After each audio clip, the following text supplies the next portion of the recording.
Distractions are everywhere at Super Bowl, but players find methods to keep focus. Bloomington, Minnesota. Malcolm Butler will scribble himself a couple quick notes and stick them to the back of the hotel room door so he gets the message before facing the noise. Lock in, one says. Nothing else matters but this game, the other note reads. Now navigating through the third Super Bowl week of his career, the New England Patriots cornerback knows what to do. But reminders don't hurt. NFL players tend to be regimented creatures. They often script their routines by the day, hour, and sometimes, the minute.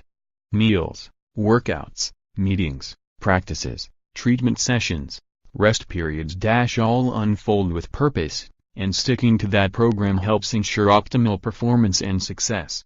More, hating the Patriots, New England's role as villain helps fuel NFL's fire more. Tom Brady's mastery of the comeback can be traced back to his Michigan days. More, USA Today Sports Super Bowl Olympics. Ironically, the most important game of the year comes at the tail end of a week that borders on chaos. New surroundings. New bed.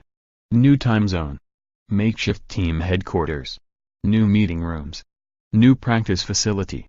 Bus rides to those facilities and back. Different food. Different weight room. Extra media obligations. Lights flashing. Travel logistics for the family and friends. The list goes on.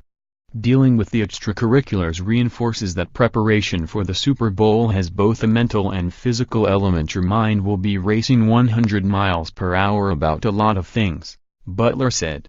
But over the years, I've learned to control that by locking in and just worrying about what's important, and that's the game.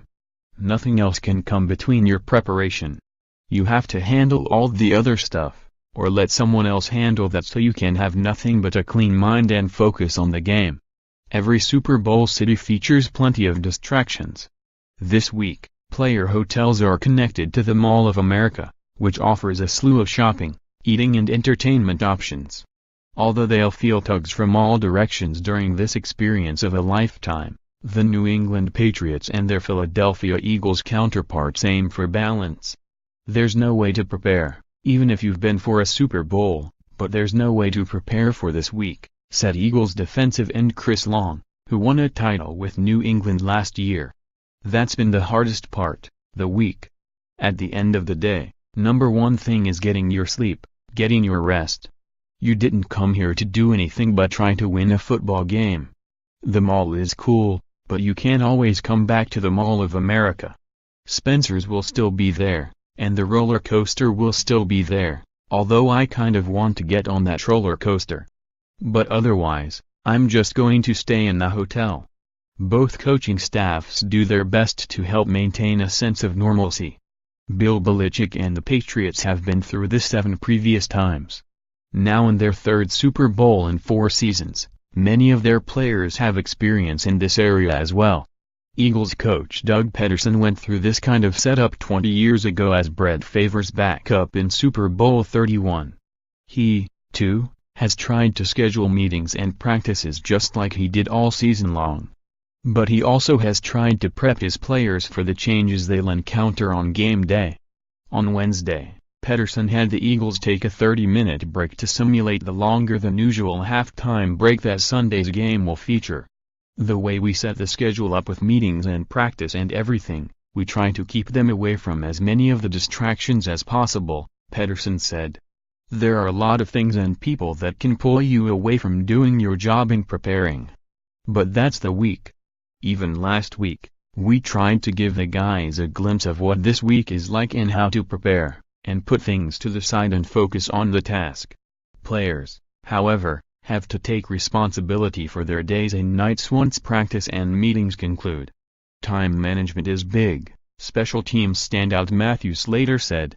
I think back to my college days as a student athlete, when you have to make sure you're on top of things as scheduling is concerned. If you normally take time to watch film, then you need to carve out time to do that here. Even recovery, you need to make sure you're not taking any shortcuts to recovery. If you don't, it can take away from your performance and execution. If you're not prepared physically and mentally, It's going to take away from your execution and you're going to leave that game with regret. When it comes to living out of a hotel for a week while preparing for a game, the Eagles can look back to Week 14 of this season when a game at the Rams followed a road matchup in Seattle, prompting the team to remain in Los Angeles to avoid West Coast flights on back-to-back weeks. The Patriots, meanwhile, have tried to operate as they did in Week 11 when, following a game in Denver, they remained in Colorado while preparing for a game in Mexico the following Sunday. It kind of feels the same. Now it's on a greater scale. Now it's all multiplied, Patriots center David Andrews said. It can get kind of lonely living in a hotel and away from your family. But you know why you're here. On top of distractions, players also must control emotions. The pageantry of pre-game warm-ups, the anthem and everything, Andrews said. You don't want to get so caught up that you're out of energy by the second quarter. At the same time, it's important to cherish the moment, other veterans say. Enjoy it. We deserve it, Eagles safety Rodney McLeod said. We never know when we'll be in this position again. But once again, it's all about balance. When the game starts, you get that moment, said Eagles receiver Torrey Smith, who won Super Bowls LVI with the Ravens. Embrace it. I always look up on kickoff and see everyone there with their phones taking pictures. That's one thing I look for. I remember seeing TV replays of that with slow-motion kickoff and the crowd and lights flashing. That just adds to it all, but then, after that, it's just football. Don't let it get too big. Follow Mike Jones on Twitter @ByMikeJones. Photos, one great shot from every Super Bowl.